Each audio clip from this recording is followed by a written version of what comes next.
صلى الله عليه وسلم سره هو الذي ارسل رسوله بالهدى ودين الحق ليظهره على الدين كله وكفى بالله شهيدا. الله جل شانو فرمای زدا سے رب ما الله هغه سے رب دی چې خپل پیغمبر راولېګو سره د هدایت او داسې دین ورته ورکو چې دا به غالب کیږي او کامیابیږي او لوړیږي او اوچتیږي به د دنیا په ټولو دینونو باندې. وکفا بالله شهیدا او د دې خبرې د پاره الله پورا گواه دی او الله چې دی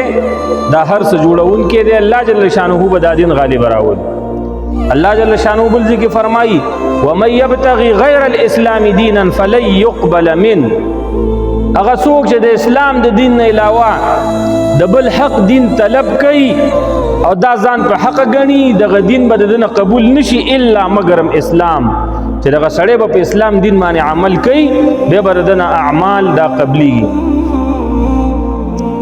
زمارونو نو کافران په دې کوشش کړي چې اسلام بدنام کی، علما بدنام کی، مدرسې بدنامي کی او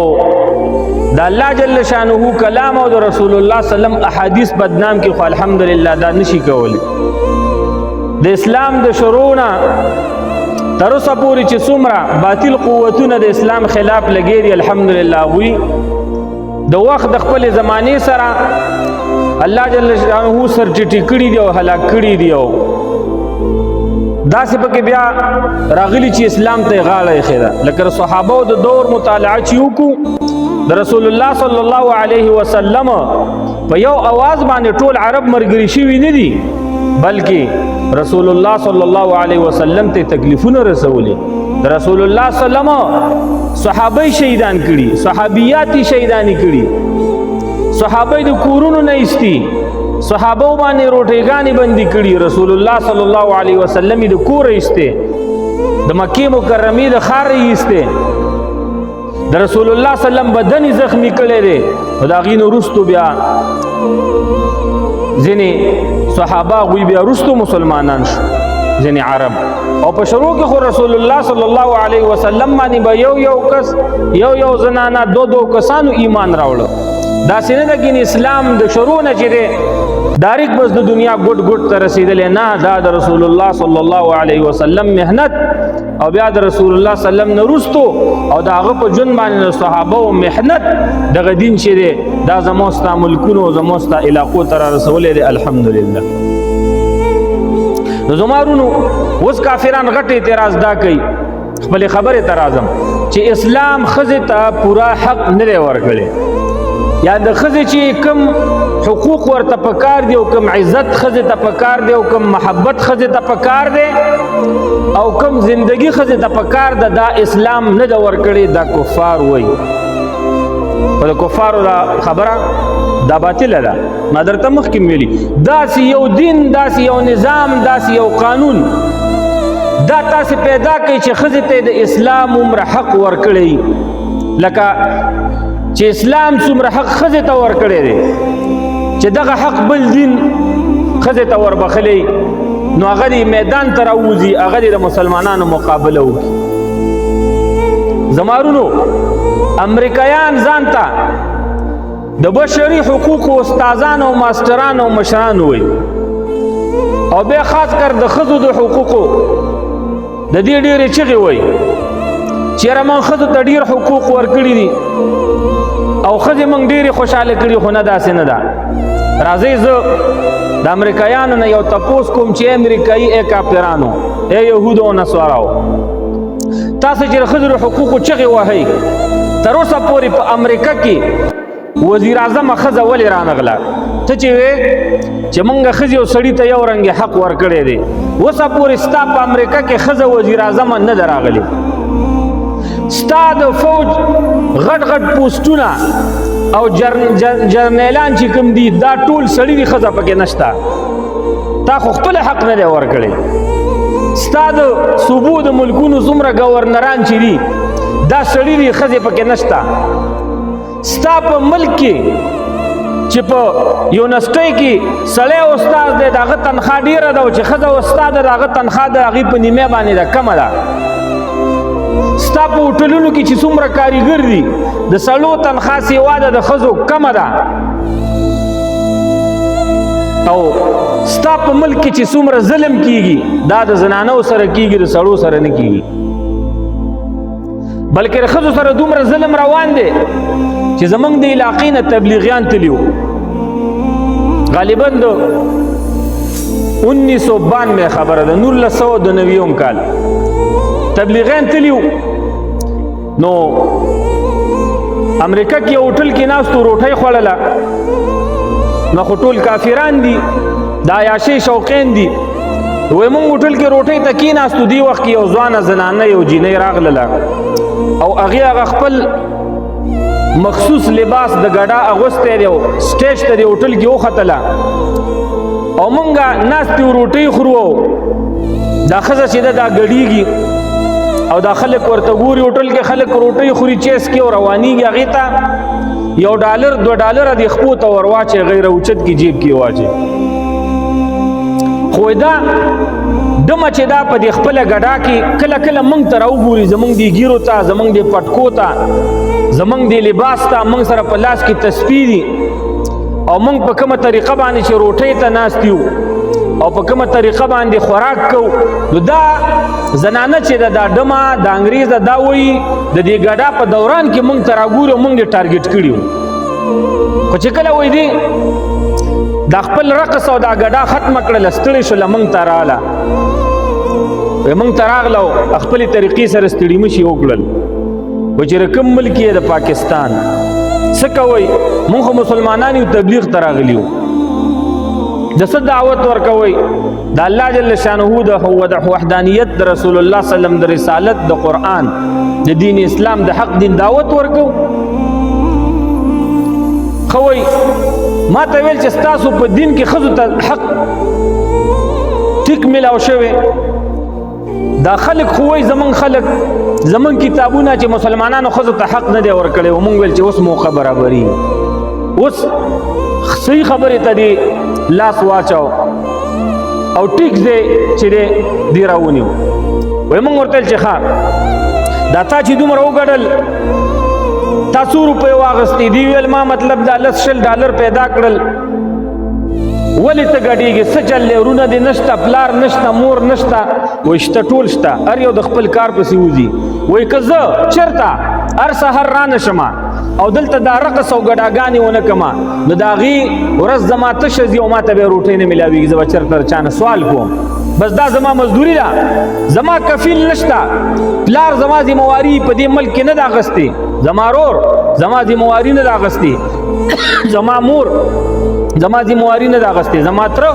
زما د رزق او د روټۍ ذمواري نه ده اخیستې دا زه خپله ځان ته ګټم او د قرنګ روزانه نوې لباس کوم نوې ډیزاینونه برابروم خلک ځان ته راماتوم او هغوی ماته په دې رقص او ګډا باندې پیسې راکوي که یو مور تل چې غوږ شه اسلام ښځې ته دا حق ورکړی چې ستا غوندې ښځه دا به په کور کې ناستی کومه پورې چې د پلار په کور کې پلار به په ګرمۍ کې په یخنۍ کې ځي دیړیانې به کوي مزدوریانې به کوي او د ژوند ټول ضروري اسباب دا به خپلې لور ته کور ته راوړي او دا به لور مور دا به ځان ته پخی دوی به خوراکه کوي لباس کپړې دا به پلار راوړي د پلار ذمواري ده بیزار چپړې سینډل ستا دا ستا په اسلام کې ستا د پلار ذمواري ده تا ته به راوړي ستا لوپټه ستا څادر دا ستا د پلار ذمواري ده په اسلام کې دا به تا ته راوړي ستا د تعلیم څومره خرچه چې راځي دا ستا په پلار باندې ده ستا پلار به دا تنخواه ورکوي ستا د تعلیم وایي دا په ژړا شوه او ما ته وایي چې ما ته دا دین وښیه وایي نو هغه ښځه په هغې ځای باندې مسلمانېږي هغه ښځه په هغې ځای باندې مسلمانه شوله چې اسلام ښځو ته حق ورکړی کافر به ښځو ته څه حقوق ورکړي زه خو شپه ورځ ګډاګانې کوم او که ګډا مې ونه کړه او رانه مس شوله نو زه په هغې ورځ باندې په هغې شپه باندې وږې پاتې کېږم وایي موږ ته ویل چې دین خو اسلام دین دی چې د ښځو پکې مزي دي زه هم د خپلو خویندو ته ویم د مسلمانانو خویندو ته کافر هم ګورې صرف د کوره راوباسي او بیا در باندې پړې درچوي چې زه په کوم خوا باندې ځي اسلام وایي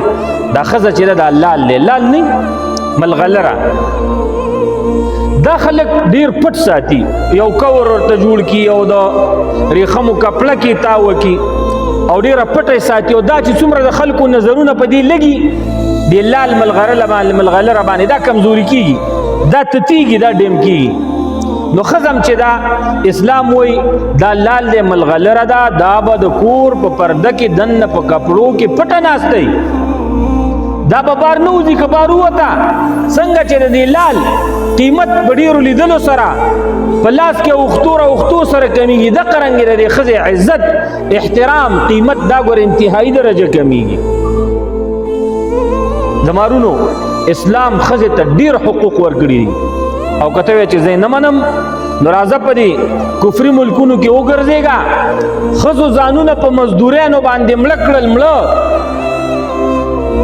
بلکې یو واقع ده، یو زمونږ د علاقې یو مسلمان دا تللی و دغه یورپي ملکونو ته، و یورپي ملکونو ته چې لاړم یو ډاکټر ته ورغلم، بیمار شوم. دې وخت کې وایي ډاکټر ته رنګ راغی، رنګ ورته راغی، کال ورته راغی چې ستا پلار چې دی دا مړ شو. وایي هغه ورته ویل چې زما اکاونټ نه پیسې کټ کړئ او هغه ته کفن هم واخلئ، قبر هم ورته پلانکي علاقه کې وباسئ او هغه د هغوی چې کومه رسمي جنازه ده هم پرې وکئ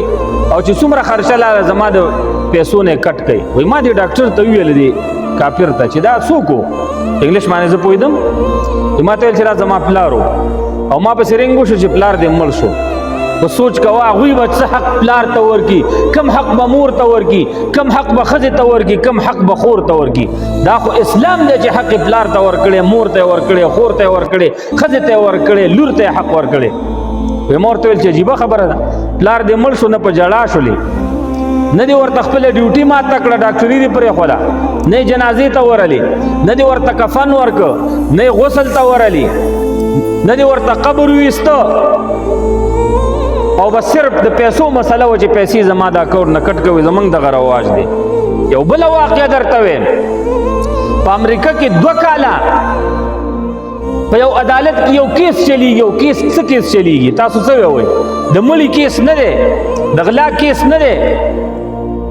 د بل جرم کیس نه دی، کم کیس 2 کاله چلیږي. یو ماشوم دی تقریبا د 14 کالو ماشوم دی، د یو سپی ساتلی و او د په کور کې مور ده، پلار هم نشته، نور رونه هم نشته، خویندې هم نشته، په کور کې دغه ماشوم اوسېږي او دا مور یې اوسېږي. نو دې ماشوم سپی ساتلی و. دا به چې د سکول نه راغی نو سپي سره به یې لوبې شروع کړې، سپی به یې په صابون باندې ولمبه او صفا به یې که، بیا به یې وچ که، بیا به یې پې سپریګانې وکړي، سپي ته به یې روټۍ واچوله، خوراکې به یې ورته واچولې، سپی به یې غېږ کې واخېسته، پارک ته به لاړه، ګرځېده را ګرځېده به. نو مور چې دا د دې مې یو خواهش دی انسانه ده چېرې زما دا زوی ما ته پاتې شوی دی او دا به زما د سترګو یخوالی جوړېږي، دا به زما په کار راځي، زما عزت به کوي. دا مور په دې تنګه شوه چې دا خو اړو ما ته سلام نه کوي، زما د روټۍ اړو خیال نه ساتي، زما کمرې ته راځي نه، زما د رنځورتیا د بیمارۍ پوښتنه نه کوي. ما ته دا ویم نه چې مور ستا اړه ته څه شوي او څه نه دي شوي. عدالت ته لاړلو، کیس یې واچو، جج ته یې درخواست وکړه، عریضه یې وکړه، راپورټ یې وکړه، جج صاحب زما دغه زوی چې دی پلانکې نومي، پلانکې یونیورسټۍ کې کالج کې سبق وایي، دا زما تپوس نه کوي، زما د حقوقو خیال نه ساتي. جج بچی راوغوښته، دا کیس شروع دی 2 کاله یې واخیستل. دا څه خبره ده؟ که دا اسلام وی نو بچی ته به یې ویلی وی چې دا ستا مور ده، که دا تا ونه بخي ته جنت ته نشې تللی، ستا د دنیا او د آخرت کامیابي په دې کې ده چې د مور د حقوقو خیال وساته. ظالمه سپی پکې لا څه شي؟ سپی خو یو ځناور دی، دغې مور نه ته شوی. ظالمه د مور عزت کوه، د مور اکرام کوه. انګریزان دومره بېوقوف دي، 2 کاله کیس چلی. بهرحال په دې کې به وکیلان او ججان سره کېناستل، چېرې څنګه فیصله وکړو. 2 کاله وروستو دوی کومه فیصله وکړه تاسو ته پته شته؟ فیصله یې د هغه ماشوم په باره کې وکړه او د سپي په باره کې وکړه. مور یې پرېښوده، وایي دا ماشوم چې دی دا سپی ده ساتلی دی، نو وایي دا ماشوم به د دې سپي خیال ساتي او پروا نه کوي که د مور خیال ساتي او که نه ساتي. په کفر کې د ښځو دغه عزت دی. خویندو ته ویم ګورې کافران هم دوکه نه کي. دا کوم ادارو والا چې ګرځي چې ښځو ته وایي چې رابار شئ او ستاسو حقوق په اسلام کې نشته، ای د الله ظالمي، ښځو ته ویم، خویندو ته ویم، میندو ته نور څه حقوق غواړئ؟ ولې خوښ هم نه ده چې سړو ته په اوږو باندې ورسورې شئ، نو صرف دغه پاتې دي که نه چې بس دا ښځې هغه خپلو خاوندانو ته په اوږو باندې ورسورې شي او دا لورګانې پلارانو ته په اوږو باندې ورسورې شي، بس دغه پاتې دي. او خویندې ورونو ته نور حقوق خو اسلام نه دي پرېښي. واوره سړی دا به ځي، دا به روټۍ ګټي، دا به پیسې ګټي، دا به مزدوري کوي او دغه به مزدوري به خور ته راوړي، دا به ښځې ته راوړي، دا به لور ته راوړي او دغه خور، دغه لور، دغه ښځه، دغه مور دا به په عزت په کور کې ناستي او چې په څه طریقه یې خوښوي ځان ته به پخلی کوي. هلکه دا عزت شو که نه شو؟ څومره عزت دی د ښځې دپاره. مسلمان، پښتون، اسلام، الله، قرآن ته بنده کړي د مزدورۍ نه او ته وایې نه زه مزدوري کوم، په زوره په ځان باندې لوډ اچې، په زوره ځان تکلیف کې واقع کې، نو دا د ځان سره ظلم دی د ښځې. اسلام تا ته عزت درکړې، کپړې راشه. ښځو چې څومره کپړې اچولي، کمې ښځې خپله دا کپړې مزدوري کړې ده او دا کپړې پې ځان ته اغوستي، خو یا به پلار راولي، یا به رور راولي، یا به تر راولي. او اسلام هم دا وایي چې شا به لور ته کپړې ته راوړه، اسلام هم دا وایي شا به خور ته کپړې ته راوړه، اسلام دا وایي شا به مور ته کپړې ته راوړه، اسلام دا وایي خاوند به ښځې ته کپړې راوړي، خپله به خاوند ښځه د کپړو پسې نه وځي، خور به نه وځي، مور به نه وځي. نو څومره عزت شو، کپړې هم دې وشي، روټۍ هم دې وشوله. قسم په الله اسلام دا هم وایي چې زوی چې دی دا به مور دپاره کور برابروي، خاوند چې دی د ښځې دپاره به کور برابروي، پلار به د لور دپاره کور برابروي او زوی به د مور دپاره کور برابروي. کور هم دې برابر شو، کپړې هم دې وشولې، د روټۍ کار هم دې برابر شو، د ډاکټر کار هم درته په کور کې برابرېږي او ښځه په خپل کور کې وزیر اعظم هم ده.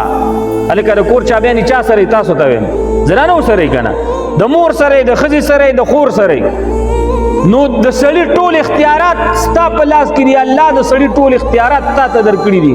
ته ولې د کور نه بهر وځې؟ ولې خپل الله خفه کې؟ ولې رسول الله صلی الله علیه وسلم په قبر کې خفه کې؟ اخر ته چې د کوره ووځي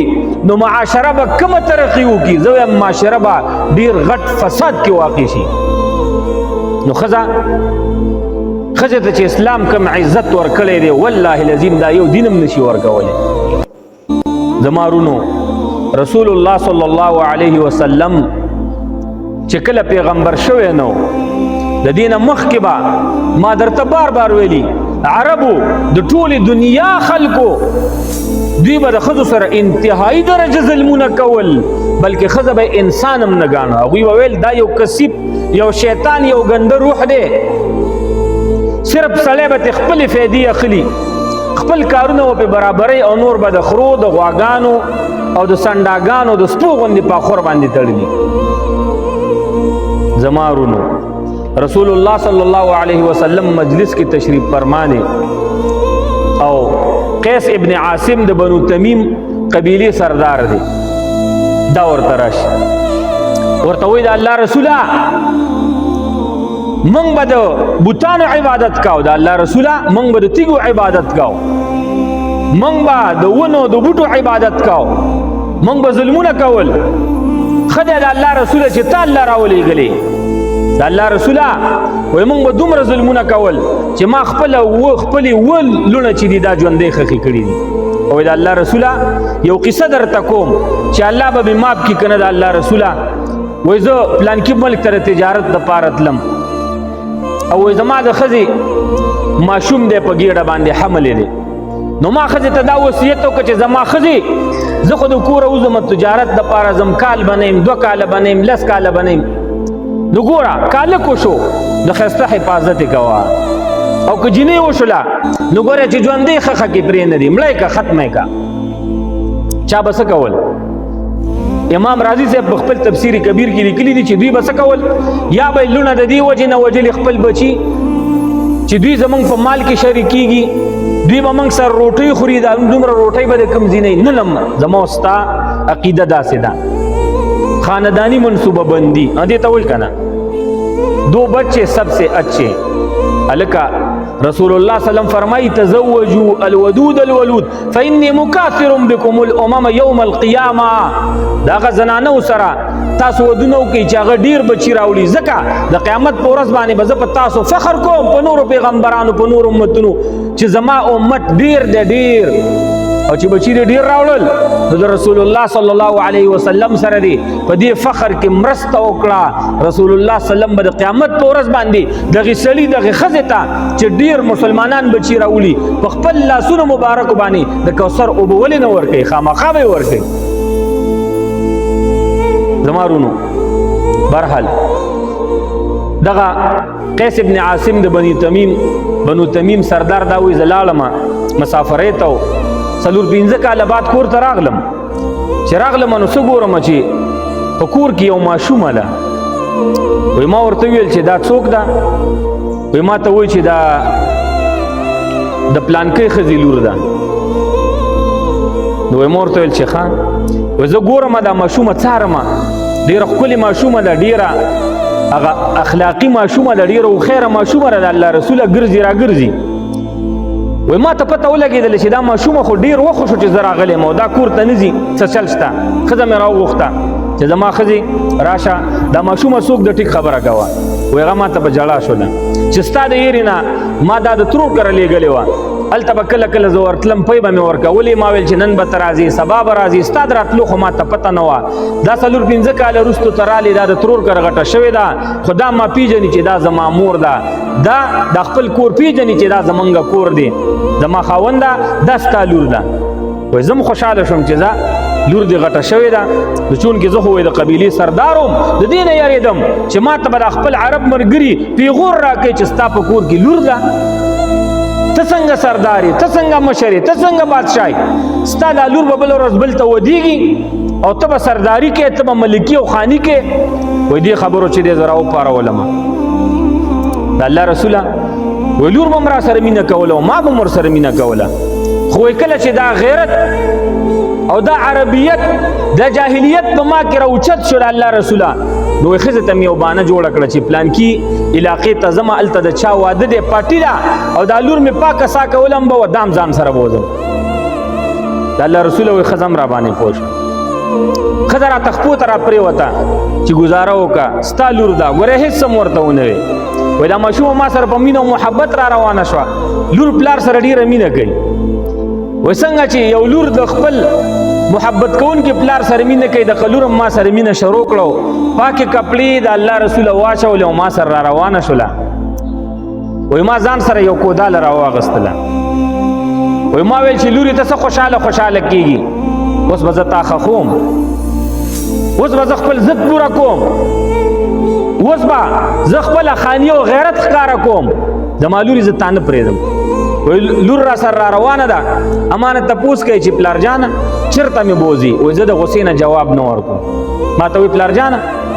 کومې پاټۍ ته مې بوځي، د چا واده دی، څه چل دی؟ وایي زه د غصې نه جواب نه ورکوم، سر مې داسې نیغ کړی دی او په زړه کې دا ویم چې اوس به کوم ځای کې تا ته کنده وکاږم او هلته به دې ورغورځوم او خښوم به دې. د الله رسوله وایي دا ما نه تپوسونه کوي، کله زما نه مخکې شي، کله زما نه وروستو شي، کله د کاڼو سره لوبې کوي، په شګو کې منډې را منډې وایي، او وایي ما سره کودال او بیلچه په لاس کې ده، او زه وایم چې اوس به درته په کوم ځنګل کې نخلستان کې د کجورو په باغ کې یو غټه کنده وکاږم، او دا ستا دا شرم ستا دا عاجزي دا به د ټول عمر دپاره پټوم. وایي روان یم د کجوري او باغ ته ورسېدم د الله رسوله، ویلته مې یو کنده وویسته، چې کنده مې شروع کړه، ډېره سخته ګرمي ده، ماسپښین دی، نور زمونږ په سر دی. د الله رسوله وایي کله به چې وایي زه خولې شم، وایي د دې په غاړه کې یو نرۍ لوپټه وه، وایي دې به رامنډه کړه، دا خولې به ما ته وچې کړلې چې پلاره ته خو خولې. او راته څه وایي د الله رسوله چې زه بیا به مازدیګر کې راشو چې نور کمزوری شي، پلار جانه بیا به راشو، بیا به دا کنده وباسې، تا خو ځان ډېر ستړی که زما پلار جانه. وایي هغې ته پته نشته چې پلار ظالم به دا اوسه په دې کنده کې ژوندی ښخوي. رسول الله صلی الله علیه وسلم هم جاړي، صحابه هم جاړي، خپل دغه صحابي چې دی قیس ابن عاصم رضی الله تعالی عنہ دام جاړي. د صحابو دا خواهش پیدا شو چې دا صحابي د خپل قصه بند کړي. رسول الله صلی الله علیه وسلم ګیره مبارکه په اوښکو باندې لمده شو، رسول الله صلی الله علیه وسلم هم داسې جاړي. د الله رسول وایي جهالت او ناپوهي و موږ نه پوهېدو موږ ویل دا موږ ښه کار کوو دا د غیرت کار کوو د الله رسوله موږ به وایي ماشومان یې راونیولي ژوندی به هم قتلولي ژوندی به هم ښخولي موږ ته ښځه دا بې عزته مخلوق کارېده لور راته بې عزته مخلوق کارېده د الله رسوله وایي کله به چې په ما باندې شګه پرېوتله نو دا به راله وایي په خپلو لاسونو باندې به یې زما د سترګو نه زما د مخ نه شګه پاکه کړه او اوس دې بچی ته پته نه لګي چې دا پلار دا به ما سره څه کوي وایي د الله رسوله کنده چې دومره شوه چې زما بچی پکې پټېږي وایي ما بچی د لاس نه راونیوله وایي کنده کې مې ورګزار کړه دا یو لاس مې نشر دې په سر باندې ایښی او په بل لاس باندې په دې خاورې اچوم وایي ما ته وایي پلاره ما چرته پروګرام ته پاټۍ ته مه بوځه ما ترور کره مه بوځه مانیا کره مه بوځه زه نه ځم خو پرې مې ده وایي دې ماشومې دا ویل کېږي چې دا په دې باندې ما ته پلار په غوسه دی چې پاټي ته یې بوځم نیا کرې بوځم په دې باندې به پیسې ولګي کرۍ به پرې راشي وایي ما ته وایي چې پلار جانه ما ممله کوه ما پرېږده ښه زه نیا کره نه ځم زه پاټۍ ته نه ځم ما ته چکر مه راکوه ما خپلې مور ته پرېږده زه خپل کور ته ځم د الله رسول وایي ما چې سوچ وکړ که دا اوس کور ته لاړه شي دا به چا ته ودیږي دا به د چا ښځه جوړېږي وایي ما پې همدغه رنګې شګې ور واچولې او ما به پې خاورې ور اچولې یو روایت کې ورسره دام دي د الله رسول وایي دې به ډېرې ښایسته خبرې کولې وایي ما ته اخري الفاظ دا ویل چې دا خلک وایي چې هغه اخري پیغمبر به راځي او بیا به هغه د زنانو حفاظت کوي او بیا به څوک ژوندۍ لورګانې نه ښخوي پلار دا پیغمبر به کله راځي رسول الله صلی الله علیه وسلم ته دا خبره کوله وایي هغه لور ما دفنه کړه اخري الفاظ یې دغه چې پلاره ما څه ظلم کړی دی ولې ما ښخې ما څه ظلم کړی اخر ما څه جرم کړی دی د الله رسول وایي هغه لور مې په خپلو لاسونو باندې ژوندی ښخه کړه رسول الله صلی الله علیه وسلم ورته فرمایي چې دا قصه راته بیا وکړه دغه صحابي ورته بیا د سر نه قصه راونیوله او اخره پورې بیا راورسوله رسول الله صلی الله علیه وسلم ورته وایي شابه دا قصه ماته بیا وکړه درې ځلې رسول الله صلی الله علیه وسلم ته دا قصه وکړه او د رسول الله صلی الله علیه وسلم مخ مبارک دا د اوښکو نه ډک دی ګیره مبارک یې په اوښکو باندې لمده شوله صحابه هم جاړي د صحابي راپاڅېد د قیس ابن عاصم رضی الله تعالی عنه ته وایي بس کا زمونږ رسول الله صلی الله علیه وسلم ته سخت تکلیف ورکړ وګوره دا دې څومره وجاړاو رسول الله صلی الله علیه وسلم د صحابي ته فرمایي کېنه وایي د ده زړه زخمي دی او د دې علاج زمانه غواړي ورته وایي یاد ساته یې صحابي چې تا ایمان راوړی او ته مسلمان شوی ان الاسلام یهدم ما کان قبله څوک چې اسلام راوړي د هغې نه مخکې چې څومره ظلمونه کړي دي نو الله جل شانه ورته هغه ګناهونه معاف کړي خویندو ته ویم اسلام ښځو ته دومره عزت ورکړی دی مخکې به ښځې ژوندۍ ښخې دي اوس اسلام وایي نه ښځه به په کور کې ناستی او تاسو به ورته مزدوریانې کوئ تاسو به دیړیانې کوئ تاسو به بار ملکونو ته ځئ تاسو به په ګرمۍ او په یخنۍ کې وځئ دغې زنانو ته د نازک صنف ته به تاسو د ژوند ټول اسباب برابروئ او اوس وخت کې د ښځو سمې مزې دي مخکې خو به هم ښځې چینو ته تللې اوبه به یې راوړلې غرونو ته به تللې اوبه به یې راوړلې او ارټونه به یې راښکله هغه بوقې به یې راښکلې اوبه به یې راایستلې اوس په کورونو کې ورته سړو موټرې ولګولې بټنه ووهه ډیګۍ ډکه شي بس خور مور ښځه دا به ترې اوبه استعمالوي د سړو قدر وکوئ د اسلام قدر وکوئ او ټولو ښځو ته ویم چې دا ویوئ چې الحمدلله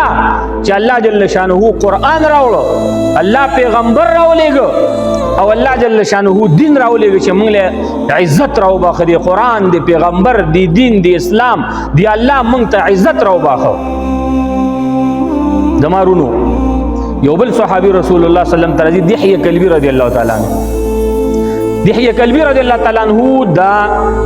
دومره حسینو چې د په شکل او صورت کې به جبرئیل علیه السلام رسول الله صلی الله علیه وسلم ته اکثر راته دا ډېر ښکلی صحابي و یو وخت کې رسول الله صلی الله علیه وسلم ورته داسې ولیدل چې ولیدل نو دا داسې ځوان و چې رسول الله صلی الله علیه وسلم دا نظر یې راکش کړ رسول الله صلی الله علیه وسلم ورته آواز وکړ راشه ځوانه دلته رسول الله صلی الله علیه وسلم ورته وایي مسلمان یې وایي نه وایي ډېر ښکلی شکل او صورت الله جل شانه درکړی دی ډېرې ښکلې سترګې الله جل شانه درکړي ډېر ښکلی قد قامت باډي الله جل شانه درکړې ده راځه زه د الله پیغمبر یم چې د جهنم د اور نه دې بچ کړم هغه ورسره خبره ومنله خو ورته وایي د الله رسول دا اوس دې وخت کې ځوانۍ کې دی 15 کال دی د الله رسوله زما نوم دی دحیه کلبي لورې چېرته د یو نیکه نوم دی او که زه اسلام راوړم ما خو تقریبا 80 جنکیانې ژوندۍ ښخې کړي دي. اول ورته وایي د الله رسوله ما ډېر غټ ګناهونه کړي. رسول الله صلی الله علیه وسلم ورته فرمایي اخر څه ګناه دې کړې ده؟ هغه نه وی چې د الله رسول به ما نه خفه شي، ما ته به وایي چې ستا اسلام نه قبلېږي، ته مسلمانې دی نه شي، ته زه وځه خپل دین ته واپس ځه. د دې یارې نه ورته د الله رسول چې رسول الله صلی الله علیه وسلم راټینګ کړ، ورته وایي ته ووایه الله به دې وبخي. وایي څه مې کړي؟ وایي ما 80 جنکیانې د خپلې قبیلې چې دی دا قتل کړي، ځکه د خپل قوم مشر وما، ملک وما، خان صاحب وما، هغوی به جنکیانې به چې وشولې موږ به ورله وم ترې راواغسته او ژوندۍ به م ښخه کړله. د الله رسول الله به مې ماف کړي. جبرائیل علیه السلام تشریف راوړو او د الله رسوله دې صحابي دې مسلمان دې دحیه کلبي رضی الله عنه ته ووایه چې الله جل شانه د اسلام راوړلو سره تا ټول ګناهونه معاف کړل. خوشحاله شو، په مسکا شو. بیا خفه دی د الله رسوله د دې نه مرانه یو غټه ګناه شوې ده. د الله رسول الله به مې ماف کړي او که ماف به پې نه کړي. رسول الله صلی الله علیه وسلم ورته فرمایي او الله به دې ماف کړي. دحیا ځوانه وایه څه ګناه در نه شوې ده؟ د الله رسول وایي د هغې نه م غټه ګناه ده. رسول الله صلی الله علیه وسلم ته فرمایي ته ما ته ووایې دحیه کلبي رضی الله تعالی عنه کومه غټه ګناه دې کړې؟ د الله رسوله وایي ما خپله یو لور هم ژوندی ښخه کړې. وایي زه د قبیلې سردار وم، د کوره ووتمه، مسافرۍ باندې لاړم، چې کور ته راغلمه چې ګورمه داسې د 2 کالو یو ماشومه ګورمه. وای ما چې دروازه وواله دا ماشومه خبرې کوي دی وخت کې د 2 3 4 کالو نه. ما چې دروازه وای د کور واله د الله رسوله یو ماشوم راته دروازه کولا وکړه. وای ما ورته ویل چې من انتی ته څوک یې؟ وای ما ته وای چې انا صاحبه هذه البيت زه د دې کور مالک یم کنه. وای ما ورته ویل چې انا صاحب هذا البيت د دې کور مالک خو زه یم. من انتی ته پکې لا څوک یې؟ وای ما ته وای چې زه د دې کور د مالک لور یم او زما د پلار نوم دی دحیه، اما مسافرۍ ته تللی دی. وای ما ورته ویل چې انا دحیه زه دحیه یم. دې وخت کې زما زړه کې لږ مینه او محبت را پیدا شو. وای هغه زما خپو ته را پرېوتله، زما خپې ښکلولې ښه چې ته زما پلار جانې. د الله رسوله وای ما هغې کې راواغسته ښکل مې کړه. وای چې ما هغې کې راواغستله دستي ما ته د خپلې قبیلې غیرت را یاد شو چې ښه ما ته به د قبیلې خلک وایي چې دحیه کلبي رضی الله تعالی عنه سرداره تا خو به زمونږ لوڼه ژوندۍ نه پرېښودې به دې راغستې چې دا قتل کوي، موږ ته به دې غیرت راچو او اوس خپله لور چې ستا په کور کې وشوله دا ژوندۍ پرېږدي، دا خو در سره موږ نه منو. د الله رسوله وایي دې غیرت زه مجبوره کړي. ماشومه جنۍ مې وایي د لاس نه ونیوله او اوس بار زمونږ د علاقه کې د کور سره نږدې یو زوړ کوی او د الله رسوله وایي ما باندې خپل هغه ظلم هغه ناپوهي دومره سې واشوله، د قوم جاهلیت او غیرت په ما باندې د الله رسوله دومره سې واشو چې ما د خپله وړه ماشومه لور راونیوله. د الله رسوله وایي ښایسته پاکه ماشومه ده، حسین او جمیل او ما سره مینه کوونکې ماشومه ده. د الله رسوله وایي دا مې راونیوله صرف د غیرت د وجې نه. او ما ته وایي چې بابا جانه ما باندې څه کې ما چېرته بوځې؟ عمر ته ویل چې راځه اکوي ته مې د الله رسوله ګزار کړله او د پاسه مې پې ویکانې ورګزار کړل. اخري الفاظ یې دا بابا ما څه ګناه کړې، بابا ما څه ظلم کړې، بابا ولې دې کوی ته زه ګزار کړم، ما پې د پاسه کانې ورغورځول او هلته مې شهیده کړله عمره مې کړه د الله رسوله. بیا پکې داسې خلک هم وو صعصعه ابن ناجیه د ایمان هم راوړی رضی الله تعالی عنه. دا د الله رسول ته راغی د بنو تمیم یو وفد غالبا د هجرت په 9 کال باندې مدینه منوره کې رسول الله صلی الله علیه وسلم ته راغی. رسول الله صلی الله علیه وسلم ته چې راغی ورته وایي د الله رسوله رسول الله صلی الله علیه وسلم ورته د ایمان دعوت ورکړه، کلمه ویله، مسلمانان شو. د دې قوم مشر چې دی د هغه صعصعه نوم دی. صعصعه دا د فرزدق شاعر ورته وایي په عربو کې یو مشهور شاعر تېر شوی، دا د هغه نیکه دا فرزدق ناینسی دی، دا یو ادیب یو شاعر تېر شوی دی د تابعینو په وخت کې. صعصعه رضی الله تعالی عنه رسول الله صلی الله علیه وسلم ته فرمایي د الله رسوله د اسلام نه مخکې چې چا نیک کارونه کړي د هغې اجر او ثواب به ورته رسي. وایي او صعصعه ووایه راته زما امتي تا څه نیک کارونه کړي؟ وایي د الله رسوله یو ورځ داسې روان وم، زما نه 2 بلاربې اوښکې ورکې شوې وي، اوښې په خپله اوښ باندې سور شم او ځنګل طرف ته روان شم. چې روان شم نو لار مې ورکه کړله، چې ګورم لور یو رڼا مې په نظر باندې شوله. چې الله رسوله وایي زه روان شوم دې رڼا طرف ته، شپه ده تیاره ده، چې ورنږدې شوم رڼا ته دا یو کور دی او یو څو زنانه د یو زنانه نه ګر چاپېره ناستې دي او د دوی مخې ته یو بوډا سړی ناست دی، غټ غټ ویښتې دي، غټ غټ بریتونه دي. او دا سړی ډېر غوسه کې ناست دی وای ما چې تپوس وکړه ما ته وایي چې دا زنانه ده زما زنانه ده او د حمل بیماره ده بچی کېږي وای ما ورته ویل چې ښه زه داسې پلانکې یم صعصعه مې نوم دی او زما نه دوه اوښې ورکې شوي دي د هغې د طلب پسې راوتی یم تا ته خو معلومې نه دي وای دا خبرې م سره کولې وای دې بوډا بابا په غوسه کې اواز زنانو ته ورکړه ای زنانو که چېرته هلک وشو نو پرېږدئ او که جینۍ وشوله نو ګورئ چې مخې زه ونه ګورم قتل یې کوي مړه یې کوي دا بابا د خپلو ښځو ته اواز ورکوي وای دې وخت کې اواز وشو زه ناست یم ورسره چې بابا لور وشوله جینۍ وشوله وای دا بابا پاڅېده او د جینۍ پسې منډه اخیسته چې راواخلي یې ژوندۍ خښه کړي یې قتل کړي یې مړه کړي دا د ښځو عزت و ښځه به چې پیدا شو هغه به خپل عار ګاڼه دا به بې غیرتي ګڼله دا به خپله کمزوري ګڼله دا به ورته شرم ښکارېده دا به ورته کمزوري ښکارېدله دا به ورته بې غیرتوب ښکارېده چې جینۍ به پیدا شو بابا وایي پاڅېد ما کلک ونیو چې بابا ولې څه چلو شو چې لور پیدا شو ولې څه خبره ده لور څه ګناه کړې ده دا صعصعه رضی الله تعالی عنه ورته فرمایي دې وخت کې دا مسلمان نه دی وایي ما ته وایي ښه چې دومره غیرتي نو دا دوه بلار بي دا اوښې چې ستا نه کومې ورکې شوي دي دا ما ته پرېږده دا زما شو دا جینۍ د روله ته حفاظت وکړه وایي ما ورسره خبره اوکې کړه لاس مې ورته ورکړه چې دغه دوه اوښې پیدا شولې دا ستا او جینۍ ما ته جینۍ مې تر راواغېستله الله رسول خپل کور کې به مې ساتله وایي په دې کې مشهور شومه چې صعصعه په دوو بلار به اوښانو باندې څوک چې خپله لور قتل کوي هغه ته یې ورلیمې قتل کوي دوه اوښانې به درکوي د الله رسوله وایي څه د پاسه 300 جنکیانې ما دغه رنګې د ظالمو پلارانو د پنجو نه ازادې کړلې ما به په خپل کور کې ساتلې او دغه رنګې هغوی مې د ژوندي ښخېدو نه ازادي کړي د الله رسوله ما ته به اجر او ثواب ملاویږي رسول الله صلی الله علیه وسلم ورته فرمایي تا ته به ډېر عظیم اجر او ثواب الله جل شانه په دې باندې درکوي او دا داسې صحابي و چې د اسلام نه مخکې مېلمه پالم و د مسافرو عزت به یې کاو د کونډو خیل به یې ساته د یتیمانو خیل به یې ساته نو رسول الله صلی الله علیه وسلم ورته فرمایي تا چې څومره د نیکۍ کارونه کړي دي نو تا ته به الله جل شانه د دې اجر درکوي راځم خپلې موضوع ته محترمو رسول الله صلی الله علیه وسلم فرمایي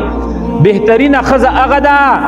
چې د هغې په اول حمل کې جینۍ وشي جینۍ دا بهترینه ښځه ده هغه ښځه چې هغه واده شوه او اولې جینۍ راوړله رسول الله صلی الله فرمایي دا بختوره ښځه ده دا سپېره ښځه نه ده موږ تاسو پښتانه څه ویو چې لور یې وشوله دا سپېره ښځه ده نه رسول الله صلی الله فرمایي دا بختوره ښځه ده رسول الله صلی الله وسلم صحابو ته فرمایي ای صحابو من عال جاریتین چا چې د دوو جنکیانو لورګانو خیال وساته زوی د لور نه بهتر ونه ګاڼه لور یې ژوندۍ ښخه نه کړله د لور خیال یې وساته او دغه لورګانې یا واده شولې یا بلوغت ته ورسېدلې بالغانې شولې او یا مړې شولې نو رسول الله صلی الله علیه وسلم فرمایي وایي دغه سړي ته جنت واجب شو ګوره دوه لورګانې چا د هغې حفاظت وکړو زوی د هغه نه د لورګانو نه بهتر ونه ګاڼه لورګانې ژوندۍ ښخې نه کړلې د لور د تعلیم د دې اخلاقو د دین خیال وساته رسول الله صلی الله علیه وسلم فرمایي دغه دوه لورګانې به دغه سړی الله جل شانه به د دوه لورګانو په وجه دغه سړی دغه ښځه جنت ته داخل کې واجب شو ورته جنت یو صحابي راپاڅي د الله رسوله که چا یو لوري د الله رسوله که یو لوري سه به که چا یو لوري اما الله جل شانه به ورته دغه مرتبه ورکوي که چا 3 لورګانې اما الله جل شانه به ورته دغه مرتبه ورکوي زما محترم ورونو لور چې دا عزت دی دا به عزتي نه ده د کومې ښځې چې لور وشوله او دې پې تندی ترې وکړو د کوم سړي چې لور وشوله او دا پې خفه شوله نو قرآن عظیم الشان کې الله جل شانه فرمایي یتوارا من القوم من سوء ما بشر بی د خپل قوم نه روان شو ولی د لور زیری به ورته ورکړ بل ځکه الله جل شانه فرمایي چې واذا بشر احدهم بما ضرب للرحمن مثلا ظل وجهه مسودا وهو كظيم کله چې دوی تبع د جاهلانو تبع د لور زیره ورکړه شو چې پلان کې سړیا لور دی وشا اے خزي لور دی وشولا نو ظل وجهه مسودا مخبه تک تور شو د خفغان وهو كظيم او غسینه مډک شو وس تاسو ته پښتنو کې دا رواج شته او کنهشته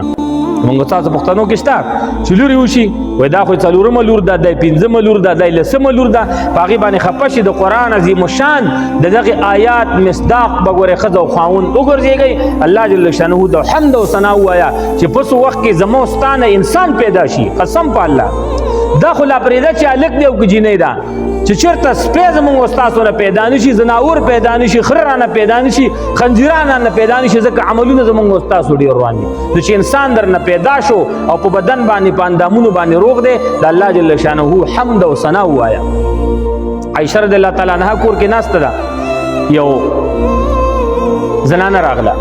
یو لوري داسې دی غېږ کې نیولې ده دې لاس کې بلې دې لاس کې وړې ماشومانې دي دی لاس کې نیولې. عایشې رضی الله عنها ته فرمایي ای د رسول الله صلی الله علیه وسلم بیبي موږ ته څه راکړه موږ وږي یو زه م وږې یم زما لورګانې موږي دي د الله په نوم باندې څه راکړه. مضبوط حدیث دی. عایشه رضی الله تعالی عنها چې دا پاسېدله 3 کجورې ورکړی. ګوره سایل چې درکره راغی دا ضرور نه ده چې ته ورته زرګونه او لکونه روپۍ ورکړه. سایل که چېرته راغی او تا ورته اوس وخت کې 10 روپۍ ورکړي 15 دې ورکړي 1 کجوره دې ورکړه 2 دې ورکړي داسې یو پیالې اوړه دې ورکړل الله جل شانه ترې غاړه ازاده شوه د دغې صدقې اجر به الله درکوي خو اخلاص به ځان کې پیدا کړي. نو عایشه رضی الله عنها پاسېده او 3 کجورې دغې زنانه ته ورکړل. اوس عایشه رضی الله عنها دې زنانه ته ګوري چې دا څه کوي. دې زنانه دا کجورې په داسې په لاس کې ونیولې یو بچی ته ورکړه خوله کې بله کجوره راواغستله دې بلې بچی ته یې ورکړه اوس یې لاسونو کې غېږ کې نیولې دې ماشومان یې وږي وي نو دا کجورې زر زر وخوړلې چې وخوړلې نو دې مور ته دې بلې کجورې ته چې لاس ونیو نو مور یې څه چلو که انصافداره مور ده دا کجوره راواغسته په منځ باندې داسې نیمه کړه نیمه یوې ته ورکړه نیمه بلې ته ورکړه خپله وږې پاتې شوه. نو عایشې رضی الله تعالی عنها ته دا منظر او دا قصه دا ډیره خوښه شه. رسول الله صلی الله علیه وسلم چې څنګه راغی خبرې که ټوله قصه ورته د الف نه یا پورې وکړه د الله رسوله داسې مې وکړله و زنانه داسې وکړه. رسول الله صلی الله علیه وسلم ورته په مسکا شو او ورته وایي دې ښځې ته الله جل شانه په دغه عمل باندې جنت واجب که واجب وحی وشوه د رسول الله صلی الله علیه وسلم خبره د څه سره تعلق ساتي شابه د وحی سره د الله رسوله چې دغه ښځې ته زیری ورکړه چې جنت درته واجب شو په څو کجورو اصل کې په 1 کجوره ځکه 3 کجورې وي یو د یوې حق جوړېده بل د بلې ماشومې دې صرف دا خپله 1 کجوره په منځ باندې نیمه کړله بلکې په نیمه کجوره باندې الله جل شانه دغه ښځې ته جنت واجب که خو چا ته یې ورکه کمزوري جنس ته یې ورکه د ګاونډي لور ته یې ورکه نه